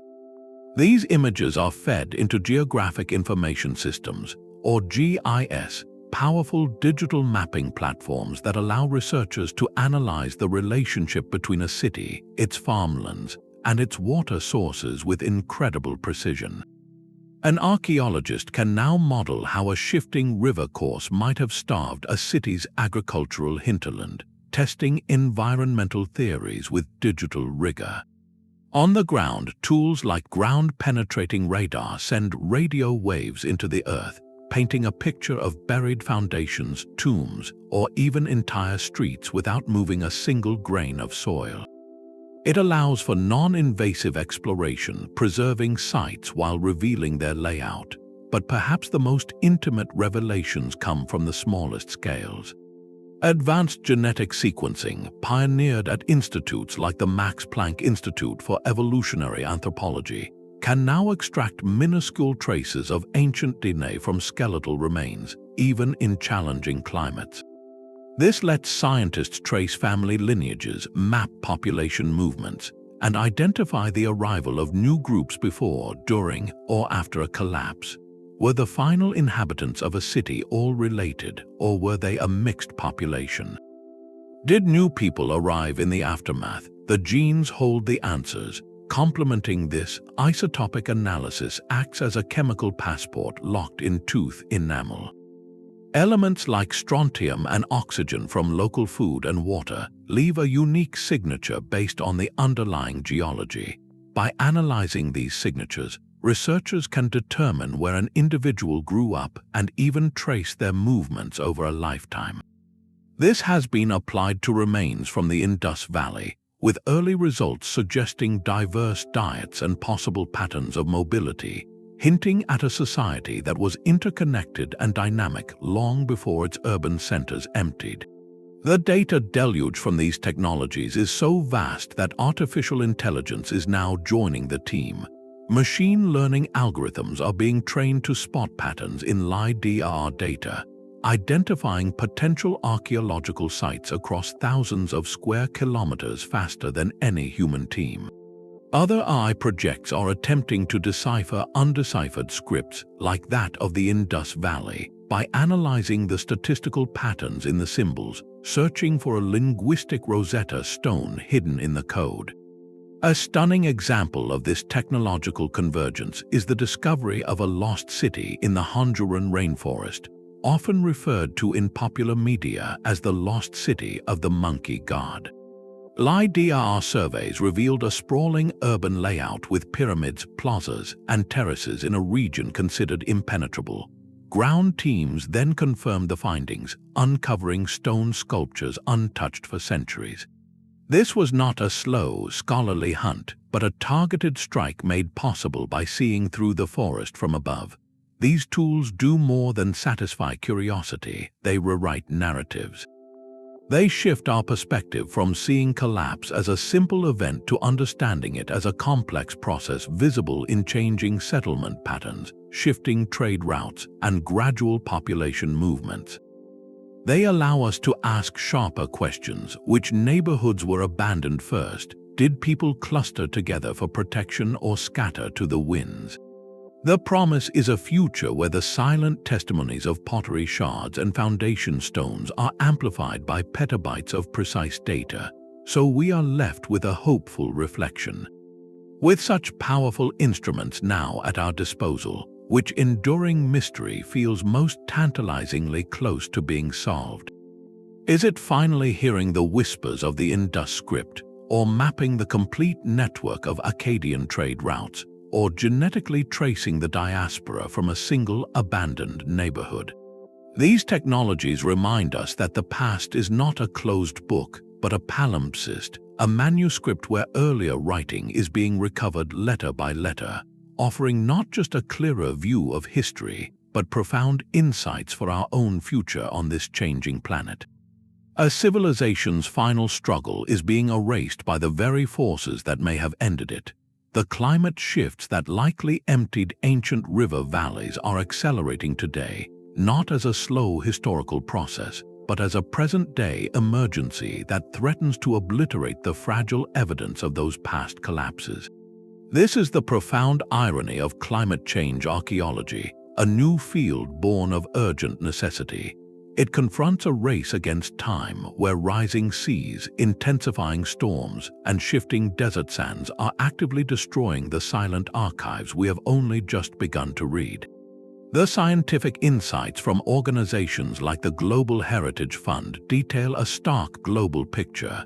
Coastal sites from Neolithic villages to Roman ports face inundation from sea level rise. Riverine sites like those of the Indus Valley are doubly threatened.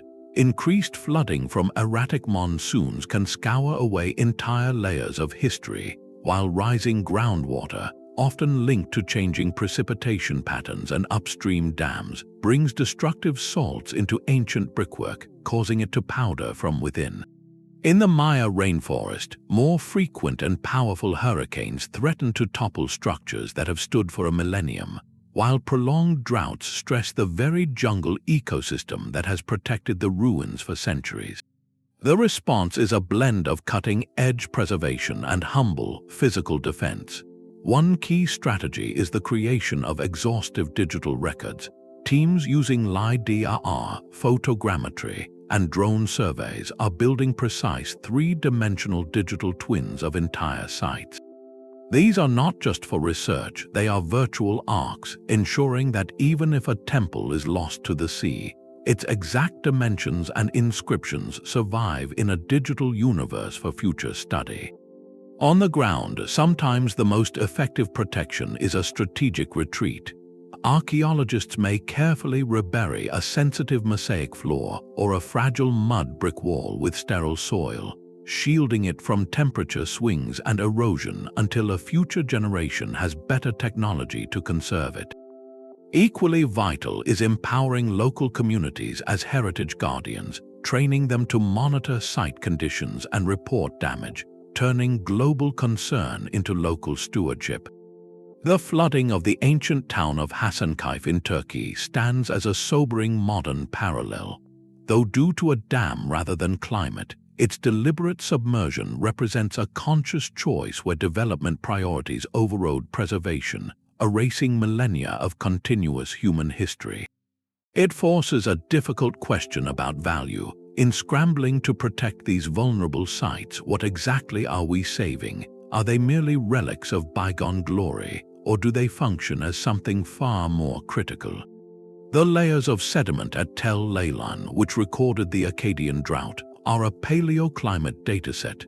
The engineered water tanks of Dholavira are a masterclass in ancient resilience. These places are not just tombs of the past, they are libraries of human adaptation.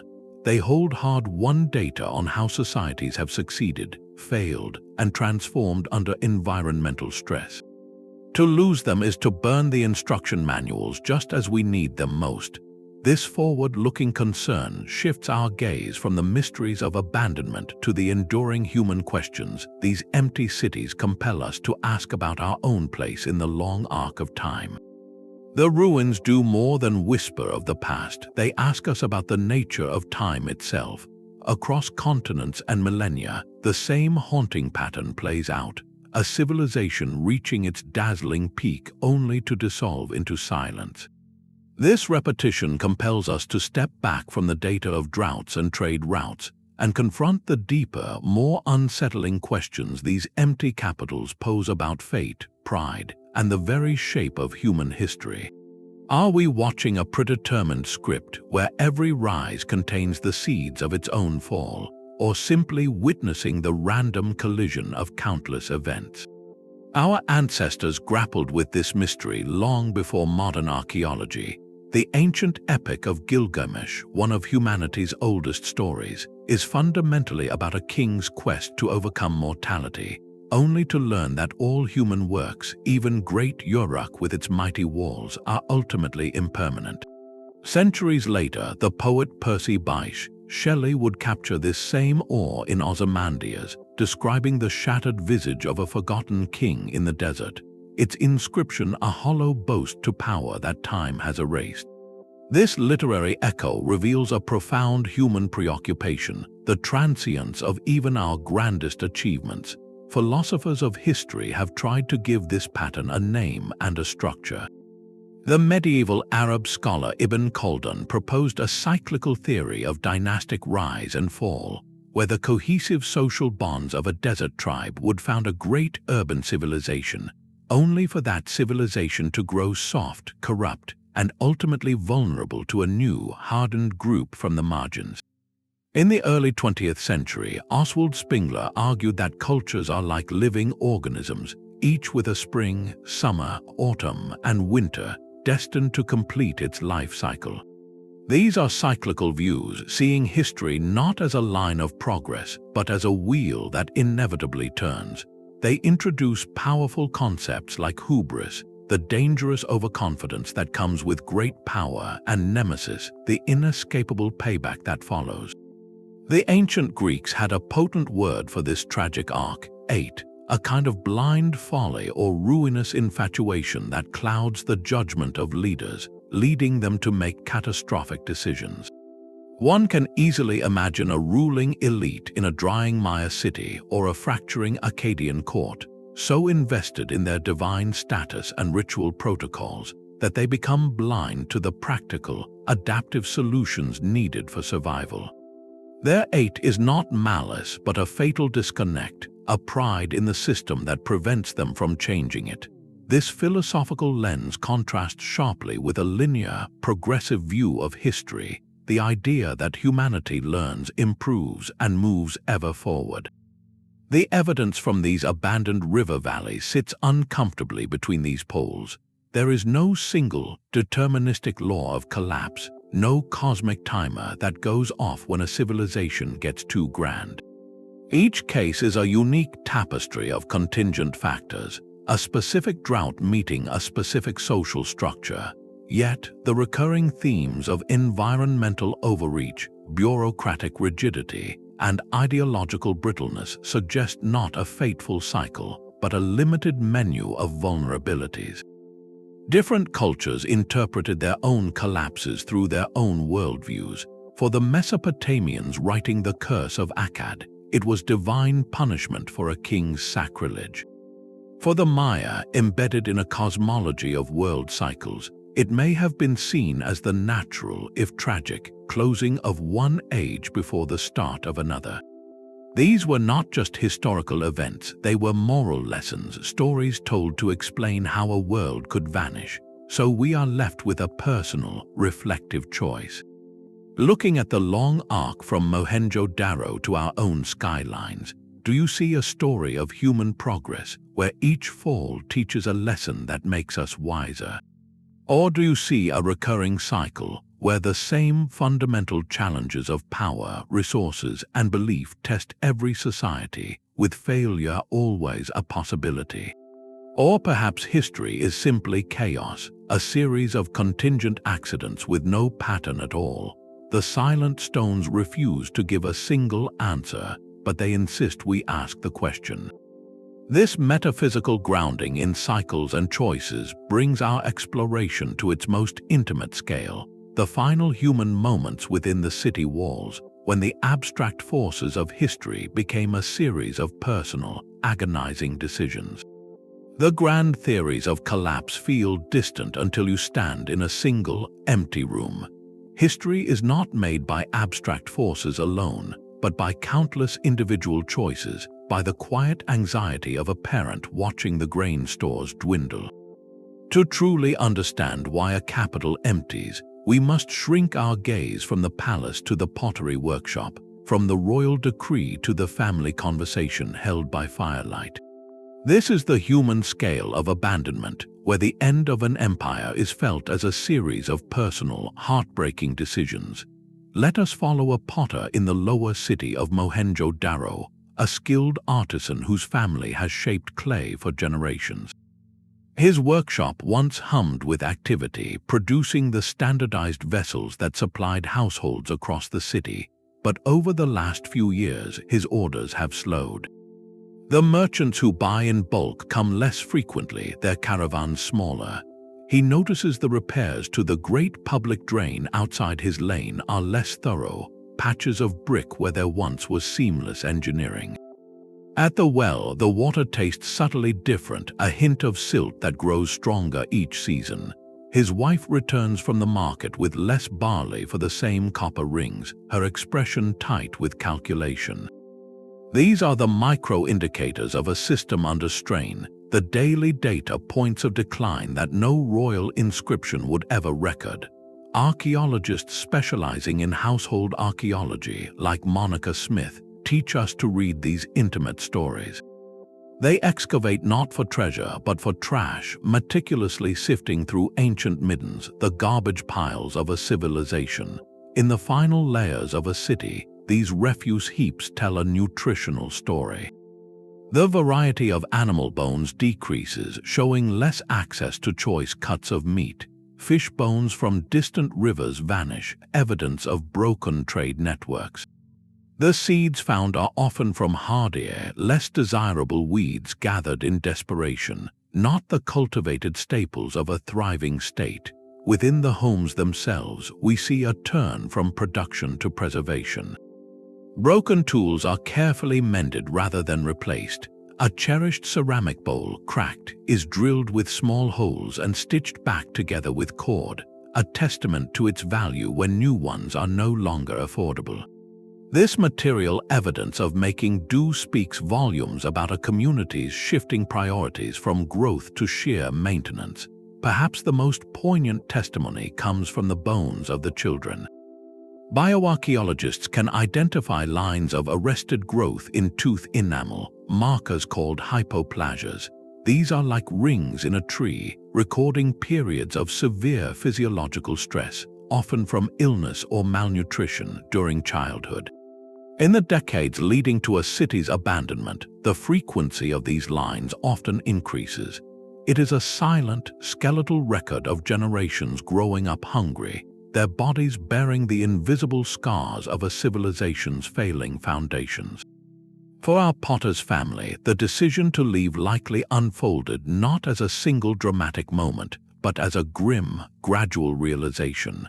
One year, the seasonal flood that replenishes the fields is disappointingly shallow. The harvest is poor, and the tax collector still demands his share for the granaries up on the citadel. A neighbor, a metal worker whose forge has been cold for months, packs his family's few belongings one morning and simply walks north, speaking of relatives in a smaller settlement by a reliable stream. The potter's own children seem thinner, more listless. Then the family across the lane departs. The silence in the compound grows heavier than the heat. Finally, after another week flood, the potter and his wife have the conversation. They cannot repair the water channels themselves. The patronage from the administrators has dried up. Their children's future here is a narrowing corridor. They decide to follow the metalworker's path.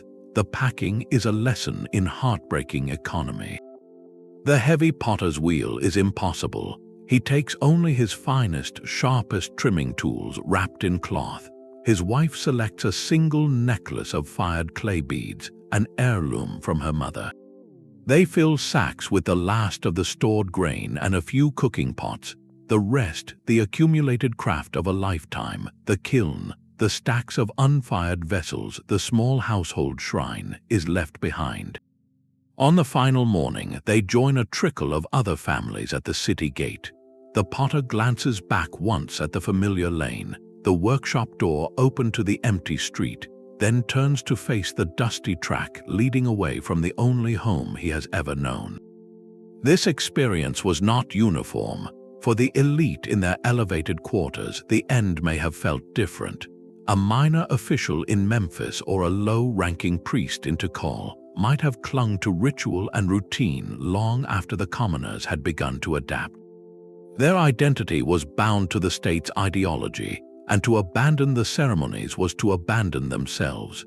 We see this in the archaeological record where elite compounds sometimes show signs of occupation further into the decline, their artifacts reflecting continued, if diminished, ceremonial life, even as the city around them hollowed out. Their final act might have been that ritual termination, the ceremonial breaking of sacred objects, before they too finally walked away, their belief system unable to sustain them any longer. The commoner's departure was likely more pragmatic, driven by the immediate calculus of survival. This contrast highlights the fragmentation of a social contract. When the state could no longer provide security or sustenance, the bonds that held different classes together in the urban center dissolved, and people reverted to the most fundamental unit, the family, to ensure their future. So we are left with that intimate, haunting question. If you were that potter standing in your doorway for the last time, what one object from your life today would you find space for in your sack, and what cherished piece of your world would you be forced to leave on the floor for an archaeologist to find millennia later? The mystery deepens precisely where our evidence runs out. For all our satellite maps and genetic tests, the most fundamental questions about these abandoned capitals remain stubbornly, beautifully unanswered. What was the final, decisive moment that made the last residents of Mohenjo-daro close their doors? Why was the legendary site of Akkad, once the center of the world, never resettled, its location fading into legend? And when the Maya rulers performed their termination rituals and walked away from Tikal, did they have a specific, planned destination in mind, or were they simply stepping into an unknown wilderness? These are not gaps in our knowledge, they are the very engines that drive archaeological discovery forward. The field thrives not on settled answers but on passionate, ongoing debates. One of the hottest centers on the balance of causes. Was it primarily climate change that doomed these cities, or did internal social failures make them uniquely vulnerable to environmental shifts? On one side, researchers point to the hard, physical data from ice cores and sediment layers, the undeniable proof of megadroughts. On the other, scholars argue that climate is a stressor, not an executioner. They emphasize the human element, the choices made by elites who hoarded resources, pursued costly wars, or failed to adapt their ideologies. Both sides agree the truth lies in the interaction, but the weight given to each factor is a constant source of reinterpretation. Another fierce debate concerns the possibility of internal revolt. Without evidence of invasion, could collapse have come from the bottom up? Some theorists propose that decades of hardship and perceived elite failure could have led to a widespread, quiet withdrawal of support, a social movement so diffuse it leaves no clear archaeological signature beyond the emptiness itself. It was not a rebellion with leaders and battles, but a collective, decisive loss of faith. The obstacles to answering these questions are as concrete as they are frustrating. The Indus script remains undeciphered, a 4,000-year-old silence.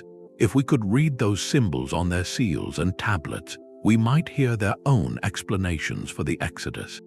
In the Maya world, the early classic period lacks the prolific royal archives found later, creating a shadowy prelude to their golden age and its fall.